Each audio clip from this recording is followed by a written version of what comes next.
15 ans. C'était il y a 15 ans qu'on a vu pour la première fois Luffy se battre contre Rob Lucci en Gear 50.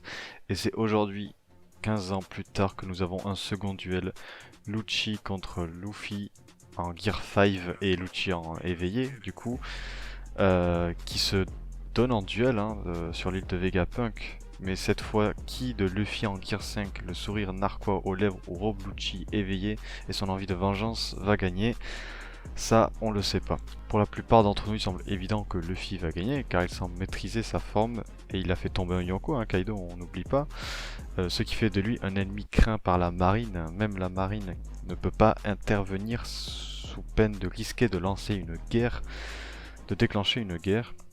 Mais Rob Lucci n'a pas attendu l'autorisation et a lancé un assaut sur l'équipage du chapeau de paille par pure haine et par envie de vengeance. Donc il a entamé le duel en nous montrant sa forme éveillée de son Zoan, qui, comme dit Vegapunk, un Zoan éveillé ferait même changer la personnalité de son détenteur.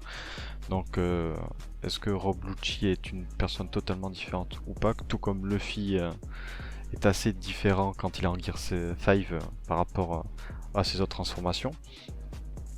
Mais bref, ce chapitre laisse plus de questions qu'autre chose, quoi. Malgré les combats semblent se lancer, Kizaru est en route également vers l'île de Vegapunk.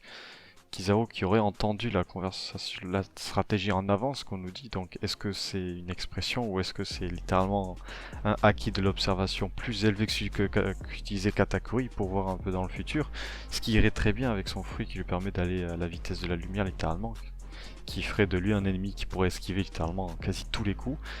Mais bref, pour revenir à Luffy et Rob Lucci, le duel commence et Luffy semble avantagé, il lui met quelques coups et se fout de sa gueule littéralement, en esquivant et autres. Mais pendant que Luffy prend le combat à la légère, Rob Lucci en profite pour s'en prendre à Sentomaru qui était arrivé sur le terrain avec 3 séraphins, Jinbei, Bohancock et Mihawk en séraphin, qui semblent être du côté de Sentomaru et de Vegapunk, et donc par défaut contre le CP0, car Vegapunk veut s'en en protéger, car on a appris que Vegapunk avait sauvé Sentomaru à l'époque, ce qui fait que on a l'équipage de Luffy plus les séraphins contre CP0, donc bon, l'issue du combat semble déjà choisie, mais avec l'arrivée de Kizaru, on verra ce que ça donne. Mais c'est pas le plus important.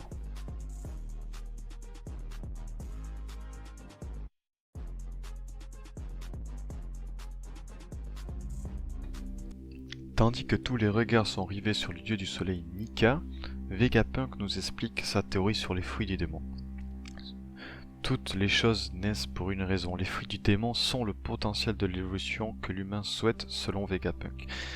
Et si je pourrais faire du feu, devenir invisible ou me déplacer à la vitesse de la lumière, les fruits seraient alors la matérialisation des désirs humains les plus profonds, quels qu'ils soient, faisant des hommes détenteurs des fruits des personnes haïes par la mer, par des êtres vivants dans un monde totalement différent des autres humains.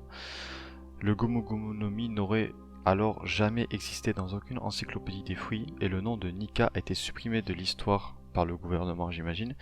Mais si les gens continuent d'y croire, alors Nika continue de vivre. C'est tout ce que nous explique Vegapunk vis-à-vis des fruits du démon et de l'histoire de Nika, qui est du coup le dieu soleil, qui est le fruit qu'a mangé Luffy. C'est ce qu'il apprend à l'équipage. Et du coup, peut-être qu'on avance vers le vrai rêve de Luffy. Si les esclaves continuent de rêver de liberté, alors Luffy sera là pour les sauver. Tout comme si les gens continuent de croire en Nika, alors Nika existe. Serait-ce là alors le rêve de Luffy, qui aurait fait pleurer Shanks, qui lui-même peut-être était à l'époque un esclave?